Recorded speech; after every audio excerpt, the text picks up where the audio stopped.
तो ये है ब्रेड। इसकी वीडियो जो है वो पूरी देखिएगा, वीडियो जो है वो स्किप मत कीजिएगा, क्योंकि ये आप लोगों को यूट्यूब पे कहीं पे भी नहीं मिलेगी और ढेर सारे टेक्निकल बातें हैं, पॉइंट्स हैं कि जिसका ख्याल रखना ज़रूरी है इस रेसिपी के लिए, तो इसलिए वीडियो को स्किप मत कीजिएगा। अस्सलाम वालेकुम व्यूअर्स, उम्मीद है कि आप लोग इंशाल्लाह खैरियत से होंगे और अच्छी सेहत होगी आप लोगों की, और दुआ है कि अल्लाह आप सबको खुश रखे।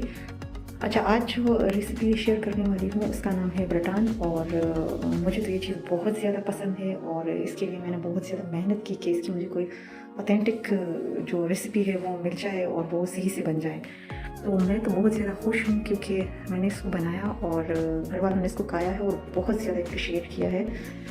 आप लोग भी देख लो, अगर आप लोगों को पसंद आती है तो आप लोग भी इसको ट्राई कर लो, और उम्मीद है कि इंशाल्लाह आप लोगों के जो पैसे होंगे वो ज़ाया नहीं होंगे। अगर मेरे चैनल पर आप लोग न्यू हैं तो काइंडली इसको सब्सक्राइब करें, लाइक करें, शेयर करें और बेल आइकन दबाएं। सबसे इम्पोर्टेंट बेल आइकन दबाएं ताकि जो मज़ीद वीडियोज़ है वो आप लोग के साथ शेयर हो सके। Thank you. तो ये है ब्रेड की फाइनल लुक। इसको मैंने पिज़्ज़ा प्लेट्स के अंदर तैयार किया है। आप लोगों की अपनी मर्जी, आप किसी भी मोल्ड के अंदर इसको बना सकते हैं, इवन कि एक पतीली के ढक्कन के ऊपर भी आप इसको बना सकते हैं। तो ये जो ब्रेड है ये स्पेशलिटी है दीर की। आप लोगों ने नाम जो है वो सुना होगा, वहाँ पर इसको ख़ास मौक़ों पर या फिर जब लड़कियाँ जिनकी शादियाँ हो जाती हैं तो जब वो अपने मैके आती हैं तो उनके लिए इस चीज़ को बनाया जाता है। तो चलिए इसको बनाना शुरू करते हैं। सबसे पहले हमें इसके लिए लिक्विड तैयार करना है, जिसके लिए आधा कप चीनी वो मैं ले चुकी हूँ, और इस आधे कप चीनी के अंदर मैं डाल दूंगी आधा कप दूध। मेजरमेंट का खास ख्याल जो है वो रखना है, किसी भी चीज़ को ऐसे उंडेल मत दीजिएगा। तो इसको मैंने इतना गर्म करना है कि चीनी जो है वो पिघल जाए। यहाँ पर चीनी जो है वो पिघल चुकी है, फ्लेम ऑफ करके इसको मैंने ठंडा होने के लिए छोड़ दिया।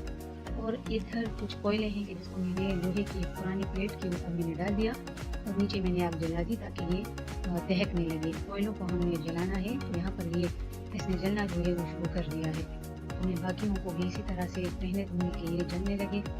अब मैं आ रही हूँ इसके मिक्स की तरफ। तो सबसे पहले हम लोग इसका ड्राई मिक्स जो है वो बनाएंगे। तो उसके लिए 1 कप मैदा तो मैंने ले लिया और इसमें को मैं छान लूँगी। और ये पहली मरतबा ये वीडियो आप लोग देखेंगे यूट्यूब पे, इससे पहले कभी किसी ने ये वाली रेसिपी आप उनके साथ शेयर नहीं की होगी। तो मैदा छान लेने के बाद ये 1/4 कप के बराबर यानी 1/4 कप तो मैंने सूजी डाली। उसके साथ 1/4 कप खोपरे का बुरादा और 1/4 कप ही इसके अंदर मैंने खसखस जो है वो डाली। खसखस धो के साफ करके डाल दीजिएगा, ऐसे मत डालिएगा क्योंकि इसमें बहुत ज़्यादा रेत और मिट्टी होती है। अच्छी तरह से इनको मैंने कंबाइन किया। अब यहाँ पर मैं आ रही हूँ इसका दूसरा मिक्स। उसके लिए 3 अदद अंडे लेंगे। ये दरमियाने साइज के हैं तो 3, बड़े हैं तो 2 और अगर छोटे हैं तो फिर 4। तो इन अंडों को मैंने अच्छी तरह से बीट कर लेना है। हैंड विस्क की मदद से इसको अच्छी तरह से कंबाइन करें ताकि जर्दियाँ और सफ़ेदियाँ जो हैं वो आपस में अच्छी तरह से मिक्सअप हो जाएं। जब ये मिक्सअप हो जाएंगे तो इसके बाद बाकी की चीज़ें हम डालेंगे। इनकी मिक्सिंग हो गई। अब ये मैंने इसके अंदर वो दूध जो कि ठंडा हो चुका है वो मैंने डाला। गरम गरम हरगिज़ नहीं डालेंगे, ठंडा हो जाए तो इसके बाद इसको मैंने डाल दिया। और अब मैं इन दोनों चीज़ों को अच्छी तरह से आपस में मिक्सअप कर रही हूँ। ये मिक्सअप हो गई। अब जो ड्राई मिक्स है हमारा वो मैं इसके अंदर डाल दूँगी और इनको एक मरतबा फिर मैं अच्छी तरह से मिक्सअप कर लूँगी। फिर से बता रही हूँ कि इसके टेक्सचर का ख़ास कमाल होता है इसके बनने में, तो मेजरमेंट का ख़ास ख्याल जो है वो रखिएगा। अब जो आखिरी इंग्रेडिएंट है वो है हमारे पास घी। तो ये आधा कप घी है जो कि ना तो मुकम्मल तौर पे पिघला हुआ है और ना ही ये जमा हुआ है। इसकी कंसिस्टेंसी कुछ ऐसी हो कि जब हम विस्क की मदद से इसको मिक्सअप करें तो ये खूब अच्छी तरह से हमारे इस बैटर के अंदर मिक्सअप हो जाए। तो इसलिए सख्त नहीं लेना, बिल्कुल पिघला हुआ नहीं लेना। इसकी मिक्सिंग जो है वो कंप्लीट हो चुकी है। अब यहाँ पर ये मेरे पिज़्ज़ा प्लेट्स हैं कि जिसको मैंने ग्रीस किया है और ग्रीस के अंदर ही डालेंगे। और अगर ये ग्रीस कर भी हैं, सेफ साइड पे रहने की खातिर आप नीचे बटर पेपर बिछा सकते हैं। आधा मैंने एक बड़े पिज़्ज़ा पैन में डाला और जो रह गया वो मैंने छोटे वाले पिज़्ज़ा पैन के अंदर डाल दिया। अगर आप इसको मैं इसको ओवन में बेक करूँगी, अगर आप इसको पतीले में बेक करना चाहें तो भी आप कर सकते हैं। ये ऊपर से मैंने जो खसखस है वो छिड़क दी क्योंकि इन चीज़ों का बहुत अच्छा फ्लेवर जो है वो इसमें आता है। ये झड़कने के बाद ये मेरा ओवन थर्मोमीटर है, तो आप लोग भी इस चीज़ का सहारा ले सकते हो। अगर आपका ओवन का टेम्परेचर सही नहीं है, थर्मोस्टेट ठीक तरह से काम नहीं कर रहा, तो आप इसकी मदद से अपने टेम्परेचर को चेक कर सकते हो। ये देखें, यहाँ से आप इसको लटका भी सकते हो अपने ओवन के अंदर। तो मैं भी इसी का इस्तेमाल करूँगी। अब यहाँ पर आप लोग देखें, मैंने जो कोयले हैं उसको मैंने ओवन में बिल्कुल नीचे रखा है। इसका एक स्मोकी फ्लेवर इन बर्तन के अंदर जो है वो आएगा।